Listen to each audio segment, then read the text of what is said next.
हैदराबाद पर आधारित true history project की इंडियाज वार सीरीज में अभी तक आपने देखा कि हैदराबाद ने भारत में मिलने से इनकार कर दिया था और उसका झुकाव पाकिस्तान की तरफ था। 22 सितंबर 1947 की बैठक में हैदराबाद डेलीगेशन के नवाब अली यावर जंग ने कहा कि अगर हैदराबाद को भारत में विलय के लिए मजबूर किया गया तो हैदराबाद के मुसलमान रियासत के हिंदुओं के लिए मुसीबत बन जाएंगे। इस पर लॉर्ड माउंटबेटन ने कहा कि ऐसा डर भोपाल और रामपुर रियासत के विलय के समय भी दिखाया गया था, पर निरर्थक साबित हुआ। उन्होंने नवाब से यह भी पूछा कि अगर हैदराबाद में हिंदुओं का कत्लेआम हुआ तो क्या उन्हें लगता है कि दिल्ली हाथ पर हाथ धरे बैठी रहेगी। जाहिर है दोनों तरफ से कड़वाहट बढ़ रही थी और बातचीत की गुंजाइश कम होती जा रही थी। फिर भी हैदराबाद के डेलीगेशन की तरफ से रियासती मामलों के सचिव वीपी मेनन को हैदराबाद आने की दावत दी गई। लेकिन कुछ दिन बाद जब मेनन ने छतरी के नवाब को लिखा कि 8 अक्टूबर को वो हैदराबाद पहुंचेंगे, तो जवाब आया कि वो ना आएं तो बेहतर होगा, क्योंकि उनके खिलाफ हिंसक प्रदर्शन होने की संभावना है। इसके बाद मेनन सरदार पटेल के पास गए और उन्हें सलाह दी कि फिलहाल स्टैंड स्टिल एग्रीमेंट पर राजी हो जाते हैं। सरदार पटेल ने कहा कि बिना ड्राफ्ट देखे वो कुछ नहीं कह पाएंगे। 19 अक्टूबर को ड्राफ्ट देखने के बाद सरदार पटेल ने कहा कि हैदराबाद से बातचीत खत्म कर देनी चाहिए। लेकिन फिर से एक ड्राफ्ट तैयार किया गया जिस पर आखिरकार नेहरू, माउंटबेटन और सबसे ज़रूरी सरदार पटेल राजी हो गए। इस ड्राफ्ट को लेकर डेलीगेशन वापस हैदराबाद गया और इसे निजाम के सामने रखा। निजाम ने इसे अपनी मंत्रिपरिषद के सामने रखा, जिसने 6-3 के बहुमत से निजाम को सलाह दी कि इस ड्राफ्ट को स्वीकार कर लेते हैं। 25 अक्टूबर की शाम को निजाम ने डेलीगेशन से कहा भी कि ये निर्णय सही है, लेकिन इस ड्राफ्ट पर साइन नहीं किए। अगली रात को 3 बजे मजलिस-ए-इत्तेहादुल मुसलमीन MIM के कोई 25-30 हज़ार दंगाइयों ने हैदराबाद डेलीगेशन के सदस्यों वाल्टर मोंगटन, छतरी के नवाब और सुल्तान अहमद के घरों को घेर लिया और इस तरह डेलीगेशन को अगली सुबह दिल्ली जाने से रोक दिया। 28 अक्टूबर की सुबह जब निजाम ने कासिम रजवी को बुलाया तो रजवी ने कहा कि इस वक्त भारत सरकार कश्मीर में पाकिस्तान के साथ युद्ध में उलझी हुई है और हम जो चाहें वो मांग मनवा सकते हैं। एक दिन पहले ही भारत और पाकिस्तान के बीच पहला कश्मीर युद्ध शुरू हो चुका था। इसके बाद निजाम की ओर से एक पत्र तैयार किया गया। इसमें निजाम ने लिखा था कि अगर भारत सरकार से बातचीत टूट जाती है तो हैदराबाद तुरंत पाकिस्तान के साथ समझौता कर लेगा। साथ ही निजाम ने पुराने डेलीगेशन की जगह नए 3 सदस्यों वाले प्रतिनिधिमंडल की भी घोषणा की। सरदार पटेल को जब यह बताया गया तो उन्होंने कहा कि नए प्रतिनिधिमंडल को उसी जहाज से वापस भेज देना चाहिए जिससे कि वो आ रहा है। बहरहाल नया प्रतिनिधिमंडल 31 अक्टूबर को दिल्ली आया। मेनन ने इस नए प्रतिनिधिमंडल से हैदराबाद रियासत और शेष भारत की सीमा पर हो रही हिंसक कार्रवाइयों पर सफाई मांगी। उधर निजाम के डेलीगेशन ने मांग की कि अगर हैदराबाद को भारत से हथियार नहीं मिलते तो उन्हें बाहर से हथियार खरीदने की छूट होनी चाहिए। इस बीच निजाम ने अपने दीवान छतरी के नवाब का इस्तीफ़ा लिया और जिन्ना से बात की कि भारत में पाकिस्तान के हाई कमिश्नर जाहिद हुसैन या संयुक्त राष्ट्र संघ में पाकिस्तान के प्रतिनिधि रहे मीर लायक अली को हैदराबाद रियासत का दीवान बनने दें। फिर जिन्ना के मना करने के बावजूद निजाम ने कासिम रजवी की सलाह मानते हुए मीर लायक अली को अपना दीवान बना दिया। सच तो यह है कि इस वक्त निजाम की लगभग पूरी मंत्रिपरिषद में कासिम रजवी के ही आदमी थे। इसी समय कासिम रजवी भी दिल्ली आया और उसने मेनन और सरदार पटेल से मुलाकात की। उसने सरदार से कहा कि हैदराबाद सदा आज़ाद रहेगा और दावा किया कि हिंदू निजाम के राज में खुश हैं। लेकिन जब मेनन ने कासिम रजवी से हैदराबाद में जनमत संग्रह कराने के लिए कहा तो रजवी ने जवाब दिया कि अगर हिंदुस्तान की हुकूमत ने जनमत संग्रह पर जोर दिया तो फैसला तलवार से होगा। लेकिन हैदराबाद वापस जाकर कासिम रजवी ने निजाम को सलाह दी कि भारत सरकार के साथ स्टैंड स्टिल एग्रीमेंट पर दस्तखत कर दे।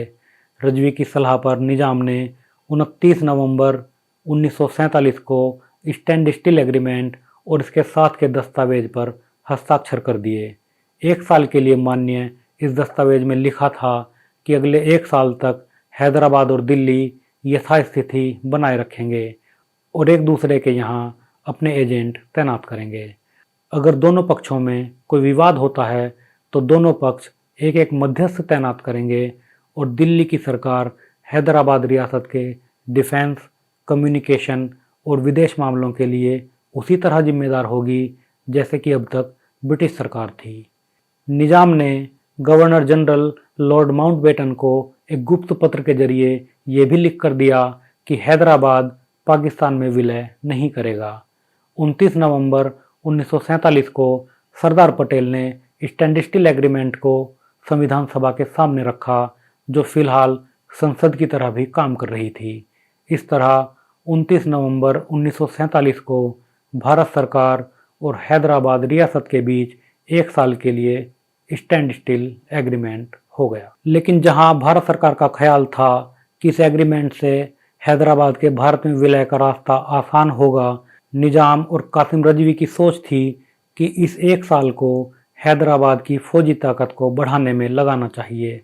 भारत सरकार ने प्रसिद्ध वकील, नेता और साहित्यकार कन्हैयालाल मानेकलाल मुंशी या के मुंशी को हैदराबाद में अपना एजेंट नियुक्त किया, जबकि हैदराबाद ने नवाब जैन यार जंग को दिल्ली में अपना एजेंट बनाया। जब मुंशी हैदराबाद पहुंचे तो निजाम ने उनके रहने का इंतजाम करने से भी मना कर दिया। आखिरकार भारतीय सेना ने अपने 2 हैदराबाद वाले भवन मुंशी और उनके स्टाफ को रहने के लिए दिए। भारत के सैनिक रियासत में अब केवल सिकंदराबाद और जालना में थे। निजाम के ज़्यादा इसरार करने पर भारत सरकार अप्रैल 1948 तक रियासत से अपने ये सैनिक भी वापस बुलाने पर तैयार हो गई। ब्रिटिश राज के समय से हैदराबाद रियासत का सिकंदराबाद दक्षिण भारत में एक प्रमुख सैनिक छावनी था। आज़ादी के समय यहाँ के commander major general C.E. PERT ने भारत के सेनाध्यक्ष जनरल बुचर को सलाह दी थी कि छावनी के मिलिट्री स्टोर्स पर रजाकार कब्जा कर सकते थे, इसलिए इन सैनिक हथियारों की सुरक्षा का विशेष प्रबंध किया जाए, पर केवल 2-4 संतरी ही इस काम में लगाए गए थे। हैदराबाद पहुंचने पर के मुंशी ने पाया कि भारतीय सेना के बहुत से हथियार आर्मी स्टोर्स में सिर्फ चौकीदारों के भरोसे पड़े थे। तुरंत इन्हें वापस लाने का काम शुरू किया गया। उधर हैदराबाद ने लागू होते ही समझौते को तोड़ना शुरू कर दिया। निजाम ने हैदराबाद से शेष भारत को कोई भी सोने चांदी या जवाहरात निर्यात करने पर रोक लगा दी और भारतीय रुपये को रियासत में अवैध घोषित कर दिया। साथ ही भारत सरकार को ये भी खबर मिली कि हैदराबाद ने पाकिस्तान सरकार को 20 करोड़ रुपए का कर्ज दिया है और ये कर्ज भारत सरकार की इतनी ही कीमत की सिक्योरिटीज के रूप में दिया गया है।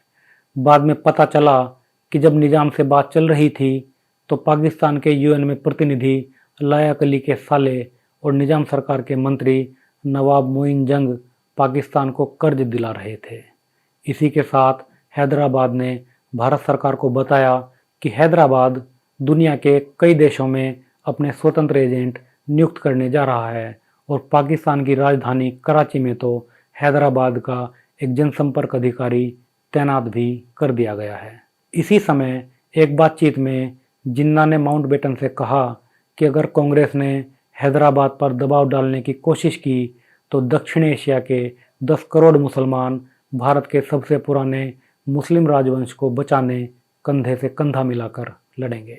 30 जनवरी 1948 की सुबह नवाब मोइन नवाज जंग की अध्यक्षता में निजाम का एक प्रतिनिधिमंडल दिल्ली पहुंचा और उसने भारत सरकार पर हैदराबाद को हथियार और गोला बारूद की सामान्य सप्लाई रोकने का आरोप लगाया।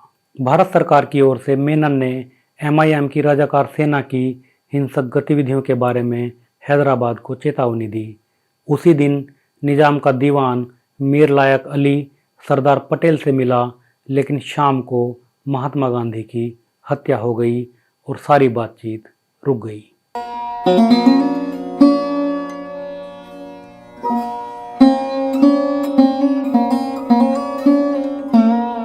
इस दौरान कासिम रजवी के खतरनाक सांप्रदायिक भाषणों का दौर चलता रहा और उसकी रजाकार सेना ने हिंदुओं पर अत्याचार बढ़ा दिए। रजवी के भाषण पूरे हैदराबाद शहर में हर चौक चौपले पर माइक लगाकर जनता को सुनवाए जाते थे। इन भाषणों में रजवी ने कहा कि हैदराबाद के मुसलमान भारत के मुसलमानों को आज़ाद कराने के लिए काम कर रहे हैं। इधर मद्रास प्रांत ने भारत की केंद्र सरकार से आधिकारिक तौर पर रजाकार सेना और हैदराबाद की रियासती फौज द्वारा सीमा पर हिंसक कार्रवाइयों के बारे में लिखा और सेना भेजने की मांग की। लेकिन पाकिस्तान से युद्ध के चलते भारत सरकार अभी हैदराबाद सीमा पर सेना भेजने की स्थिति में नहीं थी। 2 मार्च 1948 को हैदराबाद के प्रतिनिधि दीवान लायक अली के नेतृत्व में फिर से दिल्ली आए और उन्होंने माउंटबेटन और मेनन से मुलाकात की। बैठक में माउंटबेटन ने जब पाकिस्तान को 20 करोड़ का कर्ज देने पर सवाल उठाया तो नवाब मोइन नवाज जंग ने कहा कि हैदराबाद ने तो एक कॉमनवेल्थ देश को कर्ज दिया है। जब मेनन ने पूछा कि हैदराबाद रियासत में नए सैनिक हवाई अड्डे क्यों बनाए जा रहे हैं तो जवाब मिला कि ये तो नागरिक विमानों के लिए किया जा रहा है क्योंकि डकोटा एयरप्लेन के लिए रनवे छोटा पड़ता है। जब रजाकार सेना के बारे में सवाल किया गया तो जवाब मिला कि हैदराबाद के मुसलमान बहुत डरे हुए हैं, इसलिए थोड़ा बहुत संगठित हो रहे हैं। इसके 2 दिन बाद भारत और हैदराबाद की सरकारों के बीच एक संयुक्त बयान तैयार किया गया, पर सरदार पटेल ने इसे अस्वीकार कर दिया।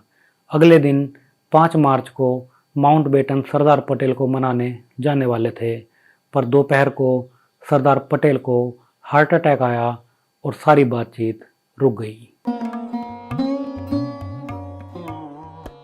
हैदराबाद जाकर लायक अली ने एक गोलमेज सम्मेलन बुलाने की घोषणा की, पर कासिम रजवी ने इसमें भाग लेने से इनकार कर दिया। उधर आंध्र कांग्रेस के नेताओं ने कहा कि जब तक राज्य कांग्रेस के अध्यक्ष स्वामी रामानंद तीर्थ को जेल से रिहा नहीं किया जाता तब तक किसी भी सम्मेलन में वो भाग नहीं लेंगे। स्वामी रामानंद तीर्थ को रिहा नहीं किया गया। 23 मार्च को मेनन ने नेहरू और पटेल से बातचीत करने के बाद एक आधिकारिक पत्र भेजकर हैदराबाद को स्टैंड स्टिल एग्रीमेंट के विरुद्ध किए जा रहे कामों के बारे में चेतावनी दी। 3 दिन बाद जब ये पत्र दीवान लायक अली ने पढ़ा तो उसने कहा कि निजाम, उसके लाखों मुसलमान और वो खुद शहीद होने के लिए तैयार हैं। दरअसल निजाम को बताया गया था कि ना तो भारत की ओर से आर्थिक नाकेबंदी सफल होगी, ना ही कश्मीर में उलझी भारतीय फौज हैदराबाद पर हमला करेगी और ना ही दुनिया के मुसलमान मुल्क हैदराबाद पर किसी हमले को बर्दाश्त करेंगे। साथ ही हैदराबाद रेडियो से ऐलानिया कहा गया कि अगर हैदराबाद और भारत के बीच जंग होती है तो हजारों पठान हैदराबाद को बचाने भारत के खिलाफ कूच करेंगे। हैदराबाद की रियासती फौज के जनरल अल इदरूस ने कई बार रेडियो पर लोगों से किसी भी स्थिति के लिए तैयार रहने को कहा। 31 मार्च को कासिम रिजवी की मीम पार्टी ने हैदराबाद हथियार सप्ताह मनाकर हथियार इकट्ठे करने और उन्हें मुसलमानों में बांटने का ऐलान किया। रिजवी ने मुसलमानों से एक हाथ में कुरान और एक हाथ में तलवार लेकर दुश्मन की तरफ बढ़ने को कहा। कासिम रिजवी ने कहा कि मुसलमान अपनी तलवारों को तब तक वापस म्यान में नहीं रखें जब तक पूरे भारत में इस्लाम नाफिज नहीं हो जाता। उसने दावा किया कि युद्ध की सूरत में भारत के 4.5 करोड़ मुसलमान हैदराबाद के साथ खड़े होंगे। ये भाषण 7 अप्रैल को भारत भर के अखबारों में प्रमुखता से छपा और इसने सांप्रदायिक तनाव बढ़ा दिया। नेहरू ने हैदराबाद के सलाहकार वाल्टर मोंगटन से दिल्ली में पूछा कि हैदराबाद में सरकार निजाम की है या कासिम रिजवी की। 12 अप्रैल 1948 को कासिम रिजवी ने अपने भाषण में कहा कि वो दिन दूर नहीं है जब निजाम का झंडा दिल्ली के लाल किले पर होगा और बंगाल की खाड़ी से समंदर की लहरें निजाम के पैर धोया करेंगी। 15 अप्रैल को जब लायक अली की नेहरू और मेनन से मुलाकात हुई तो लायक अली ने कहा कि रिजवी ने तो कोई भाषण ही नहीं दिया है। अगले दिन सरदार पटेल ने लायक अली से अपने विशेष अंदाज में कहा कि जब कोई सज्जन ये कहता है कि अगर भारत हैदराबाद पर हमला करता है तो हैदराबाद में 1.5 करोड़ हिंदुओं की हड्डियां और राख मिलेंगी, तो मुझे निजाम और उसके वंश का भविष्य अंधकार में दिखाई देता है। सरदार ने कहा कि हैदराबाद का वही होगा जो बाकी रियासतों का हुआ है और इसके अलावा कुछ और होने की कोई संभावना ही नहीं है। यानी जनता द्वारा चुनी गई लोकतांत्रिक सरकार ही हैदराबाद का भविष्य है। पटेल का कहना था कि हैदराबाद के बिना हिंदुस्तान सांस नहीं ले सकेगा। 15 मई को माउंटबेटन के press attache Alan Campbell Johnson को हैदराबाद भेजा गया।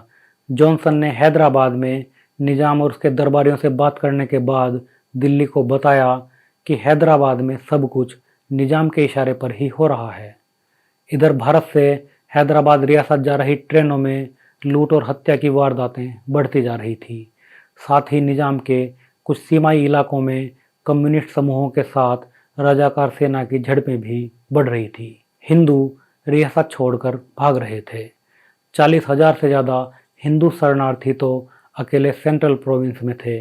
साथ ही निजाम के आदमी हिंदू समाज को आपस में बांटने के काम में भी लगे हुए थे। इसी कारण जून 1947 में हैदराबाद की डिप्रेस्ड क्लासेज कॉन्फ्रेंस और डिप्रेस्ड क्लासेज एसोसिएशन ने रियासत के भारत में विलय का ये कहकर विरोध किया कि इससे तथाकथित उच्च जाति के हिंदू उन पर राज करने लगेंगे। साथ ही हैदराबाद राज्य कांग्रेस भी हिंदू मुसलमान में बट गई।